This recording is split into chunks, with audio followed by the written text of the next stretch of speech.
Go.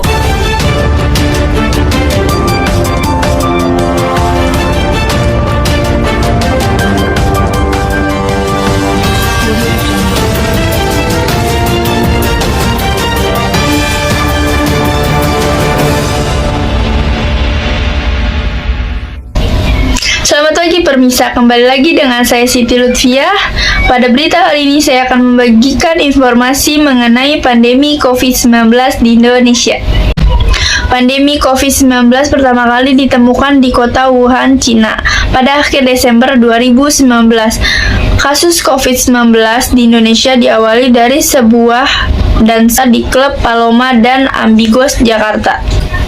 Peserta acara tersebut bukan hanya warga Indonesia saja, tetapi juga multinasional, termasuk warga Jepang yang menetap di Malaysia. Kasus COVID-19 inilah yang membuat masyarakat Indonesia harus belajar dan bekerja dari rumah.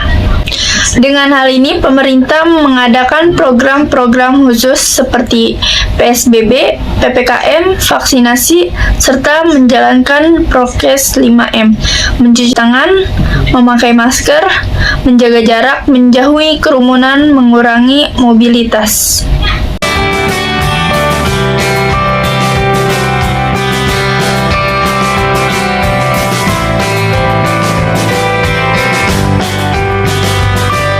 Diukur suhunya, suhu yang maksimal adalah 37,3.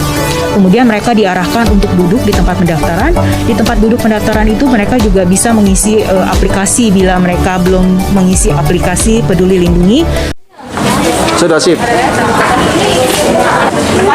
Meskipun sekolah tatap muka sudah dilaksanakan, namun ternyata masih ada beberapa siswa yang belum mendapatkan layanan vaksinasi. Hal inilah yang mendasar sehingga kolaborasi sekolah dan puskesmas untuk layanan vaksinasi bagi siswa-siswinya.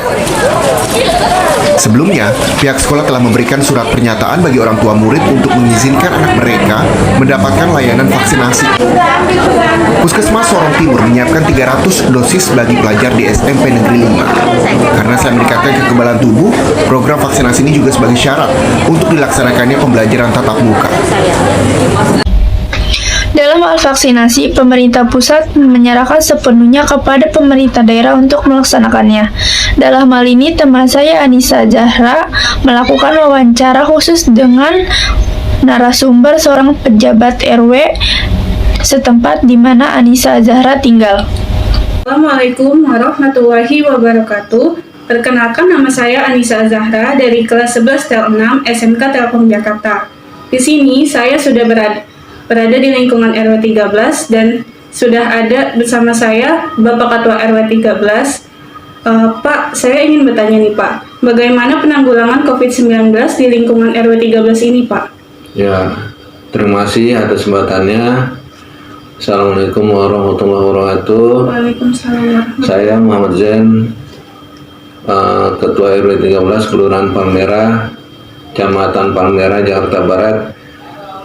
Bicara COVID-19, penanggulangan di wilayah kami dari semenjak April 2020 sampai dengan September 2021, kami sudah menyikapinya dengan baik. Setiap yang terkonfirmasi kita lakukan penanganan secara khusus, baik dari isolasi mandiri, isolasi di tempat isolasi yang ditentukan oleh pemerintah seperti Wisma Atlet dan lain-lain. Semua warga sudah kami tangani dengan baik. Semua kita lakukan sesuai dengan prosedur yang ditentukan oleh pemerintah. Kita santuni mereka yang terkena COVID, dan bagi mereka yang meninggal karena COVID kita berikan santunan secara khusus dari RW 13 Kelurahan Palmerah. Oke, saya ingin bertanya nih Pak, apakah di lingkungan RW 13 ini ada program vaksinasi? Program vaksinasi yang dicanangkan pemerintah kita selalu mendukung penuh dan semua kita lakukan dengan baik, baik dosis pertama maupun dosis kedua.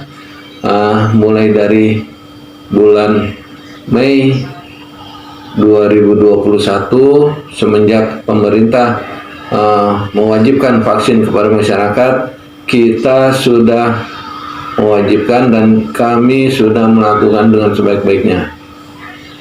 Kira-kira sudah berapa persen ya Pak warga yang sudah divaksin? Yang divaksin sudah mencapai 80% dari total yang wajib vaksin yang ada di lingkungan RW 13 itu sebanyak 3.161 orang yang sudah tervaksin, 2.896 orang. Kira-kira masih ada yang tidak mau divaksin nggak ya Pak? Masih ada warga yang tidak tervaksin. Ada beberapa faktor yang menyebabkan mereka belum vaksin. Yang pertama, komorbiditas, yaitu ada penyakit bawaan seperti jantung, gula darah, kolesterol yang tidak memungkinkan untuk mereka vaksin. Itu warga belum tervaksin. Jadi kami lakukan itu untuk mengamankan warga yang belum tervaksin itu agar sesuai dengan arahan dari tim medis atau tenaga kesehatan, mereka itu belum boleh vaksin. Dan selain itu juga yang belum vaksin itu di bawah umur 0 sampai 12 tahun mereka belum kita vaksin. Dan untuk para lansia yang mempunyai penyakit bawaan juga sesuai dengan arahan dokter boleh vaksin, kita vaksin, yang belum ya belum. Baik Pak, terima kasih atas waktunya. Kembali ke studio.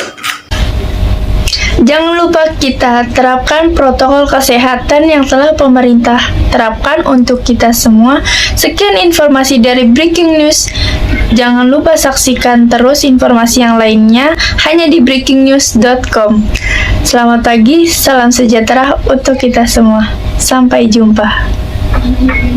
Indonesia yang positif terinfeksi. Pemerintah telah menetapkan COVID-19 sebagai jenis penyakit dan faktor risiko yang menimbulkan kedaruratan kesehatan masyarakat. Dan oleh karenanya, pemerintah menetapkan status kedaruratan kesehatan masyarakat. Untuk mengatasi dampak wabah tersebut, saya telah memutuskan dalam rapat kabinet bahwa opsi yang kita pilih adalah pembatasan sosial berskala besar atau PSBB.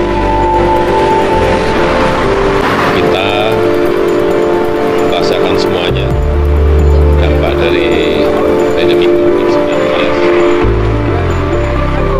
yang